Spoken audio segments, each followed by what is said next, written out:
So this is a bit of an impromptu video, to be honest, so I don't have my mic, so sorry about the audio.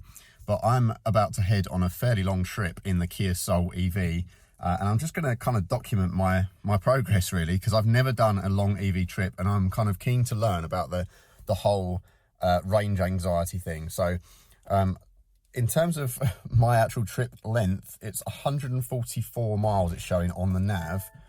And let's just have a little look at what we've got on the range. So 164 miles the car reckons, so that is very close to the quoted time that the nav is giving me. So to be honest, I'm a little bit worried already. That's a bit risky. What I'd like to do is go and top this up with a 100 kilowatt charger somewhere, but the ones local to me, I'm not too convinced about. I'm going to try the Shell garage near me and see where we get. Sit rep, you're not going to believe this, and I'm not making this up, by the way.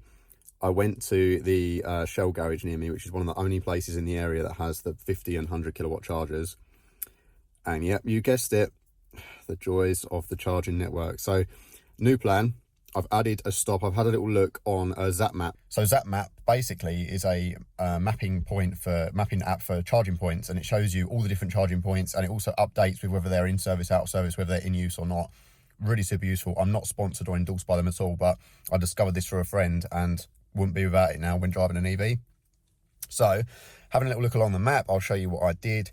I found along the M1, which is where I'm going to be traveling, about 110 miles into my journey, so about sort of 30-40 miles off the end, is Watford Gap, which actually has quite a lot of these high power charge points. So I think new plan, stop off there for sort of 45 minutes, grab some food, have a wee, and stick the car on charge and hope for the best. My headspace been weaker, it's been waiting for the right day. Like the right day ever comes, now it's Friday and nothing's changed.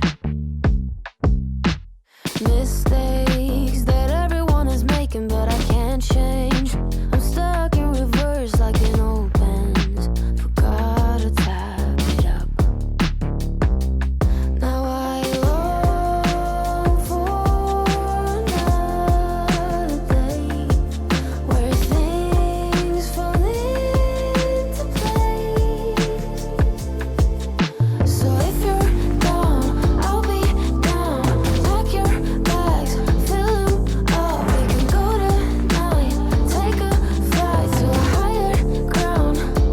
How does that sound? How does that sound?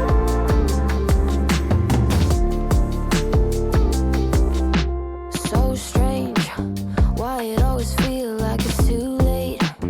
Waiting another year and it's too late, but that's not true. Right, I've just arrived, 40 miles of range on the clock. There's my data for the trip as well, so not too bad, but definitely need a bit of juice. Obviously, this one is broken. First one I went to, car machine's just packed up. Great. Right, that's more like it.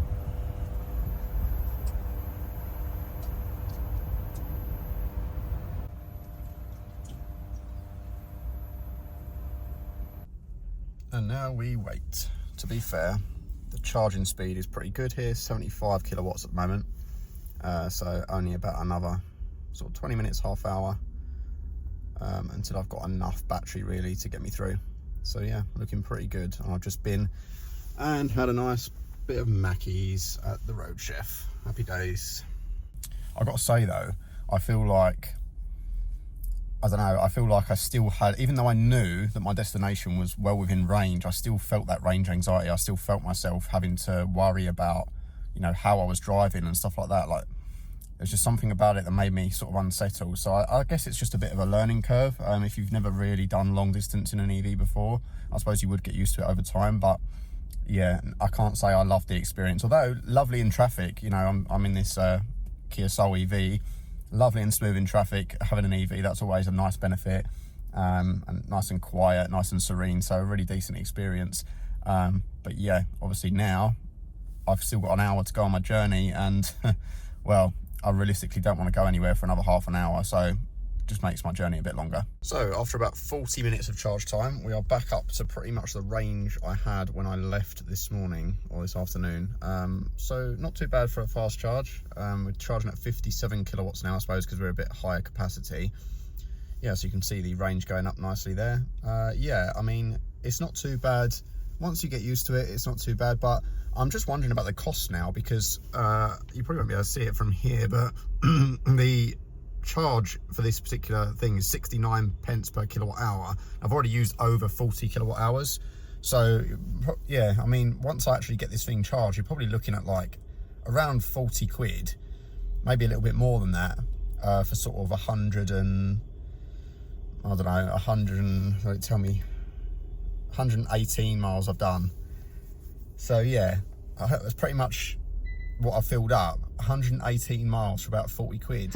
It's not strange to quit another job cause it was draining. To try a different road though it's been fading in your mind cause of time. Now I long for another day where things fall into place. So if you're down, I'll be down. Pack your bags, fill them up. We can go tonight. Take a flight to a higher ground. How does that sound?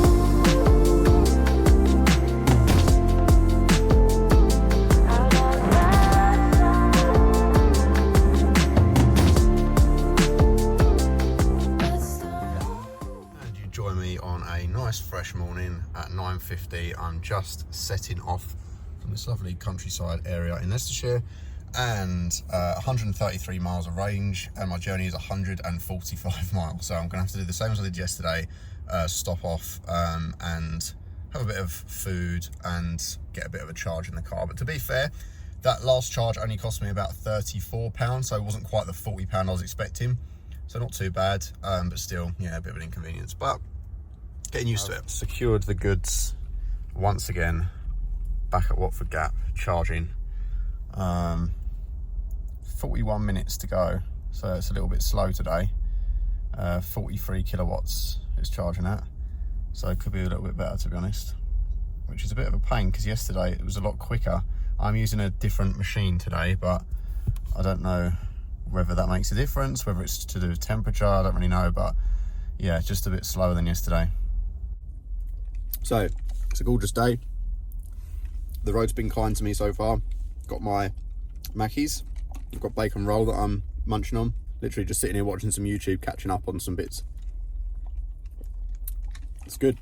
Like, I don't really have anywhere to be today or anything to do, so this feels fine sitting here and killing 45 minutes at the charger.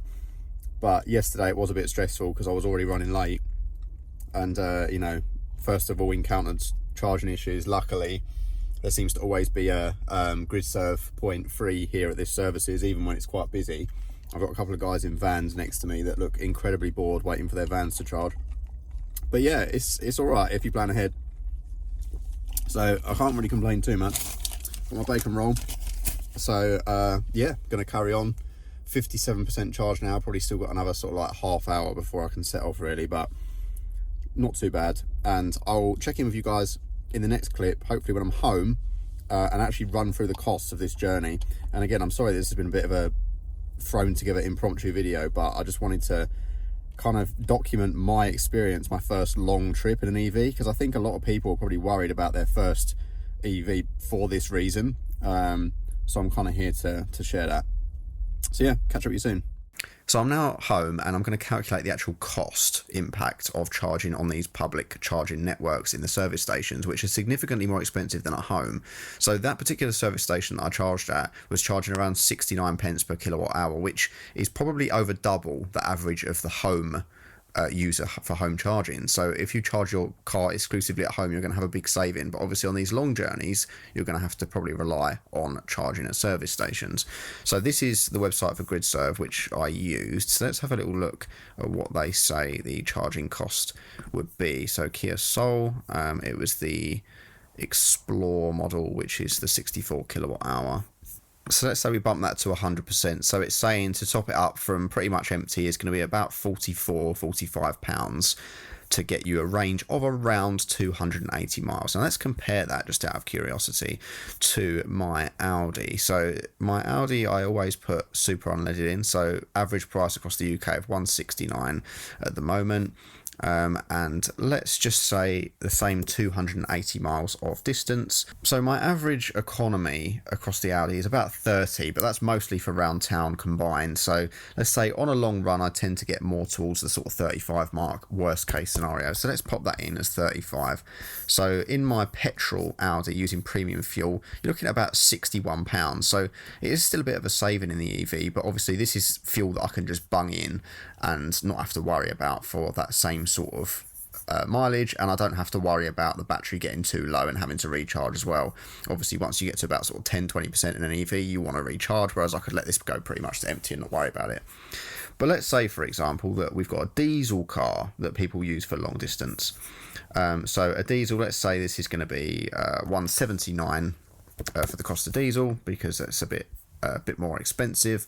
And now let's say that our mileage per gallon is sort of around the 50-55 mark, as you would get on a run in a good diesel car. So now that makes quite a significant difference. That makes a really big impact, and we're now looking at around £40, and that is a bit more of a saving, and it looks as though it would be a little bit cheaper potentially than charging the EV. And of course, again, you wouldn't have to stop for any time at all. You can just bung that fuel in, and 55 isn't the best you would get either. Like, there are some cars out there that would do more than that. You know, let's say hybrids or really good diesels might get up to 65. That would bring the cost down to about £35. But again, this is relying on you not just charging at the public charging networks and not utilizing your home charging, which is significantly cheaper. So actually, it doesn't seem as expensive as I might have once thought. So there we have it, guys. Literally, that concludes my trip. Probably like a good 350-400 miles total I traveled over the last few days. And I got to say, the EV experience was pretty good. Like, I was kind of worried about the range anxiety thing at first, but if you really manage to fit that hour in to stop and charge, it's not so bad. But then, of course, over Christmas and stuff like that, you might find that the charging points, there's not many available to use. And if you charge at home, you're going to save quite a bit of money as well, based on the price of the charging points, or the fast charge points. And this car I was using wasn't it can't charge at the full 100 kilowatts and that kind of thing. So it would have been faster had I had a different car potentially as well. But I'm just looking at kind of what's realistic for most people who are their first time EV buyers. I would say it's not as daunting as you might think, but it's probably also not going to save you as much money as you think if you're the sort of person who does lots of long journeys. So if that's you, then maybe an EV isn't for you just yet. Maybe get a good diesel or something hybrid. But or if you got like a Tesla and you can use the supercharger network or whatever, that's potentially a different story. But yeah, for me, it was an interesting eye opener, because I thought it was going to be a bit of a nightmare, and actually it was quite pleasant being able to stop halfway, and rather than wasting time just in services, it turned out that it was productive because I was charging the car, and it gave me a chance to actually set aside some time to unwind a little bit as well in that journey. So yeah, interesting. Your mileage may vary. Please let me know what you think in the comments below. And again, I'm sorry for the poor production quality of this video. It's just something I threw together last minute on a trip that I was just interested to see what it was going to turn out like for me. Would I give up my car just yet? No, but it makes me a little less fearful to go EV in the future, I think. So yeah, thanks for watching, guys. I'll see you in the next one. Bye bye.